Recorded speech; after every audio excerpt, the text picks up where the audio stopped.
Alright guys, I got this Toyota Sienna 2009 model, and the AC doesn't work. Alright guys, so the AC does not work. Alright, so what if this is your car? What would you do? Alright, so let's walk through few things. Alright, first of all, let's put this car on.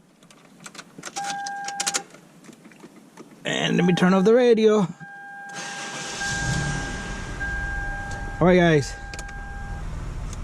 so got the blower motor on. The blower is blowing the wind. Let's put it to face right here. Alright, got this knob on cold, on blue side. Push the AC button. Warm air, not cold. This temperatures outside is good today, not so bad. But I did not feel that hesitation in the engine, like click, like the compressor engaged. All right, I did not feel that. All right guys, so I'm gonna shut this off. I popped the hood. So if you have a car, you would do the same thing. First of all, you already confirmed your AC doesn't work. All right, secondly, I am gonna open this hood and I'm gonna go get a drop light. First thing that I'm gonna do is I am gonna open this port. The reason why I'm opening this port is because this is supposed to have pressure inside. All right, got a pressure switch right there.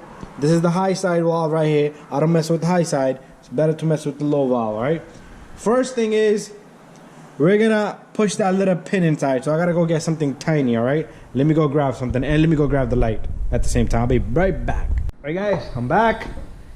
Got my light. As you can see, it's much brighter now. And I got this plug tool.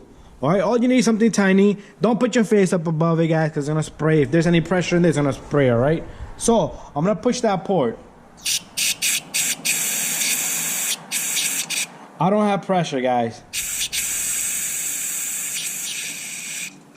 There you go. No pressure, right?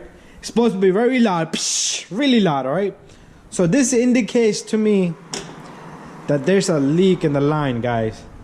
So the AC system does not have any pressure.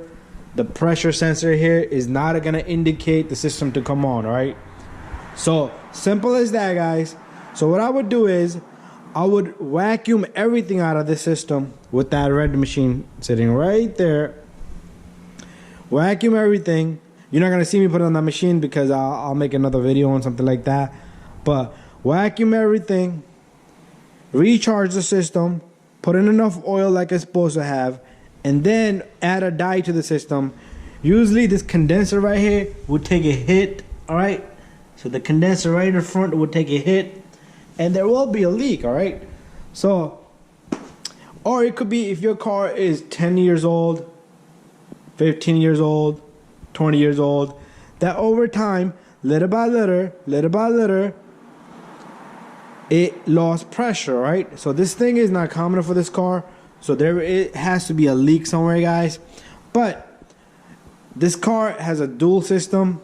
In another word, it does go all the way to the back, so some cars will have lines going underneath. I believe this car has it, but I'll check. All right, anyways, so I just indicated really quickly this car does not have any pressure, so system is not going to come on. The sensor is not going to indicate it for the system to command it to come on. The fuse box, the relay is not going to come on, so compressor is not going to come on. Nothing is going to work. Nothing is not going to work, and the fans will come on.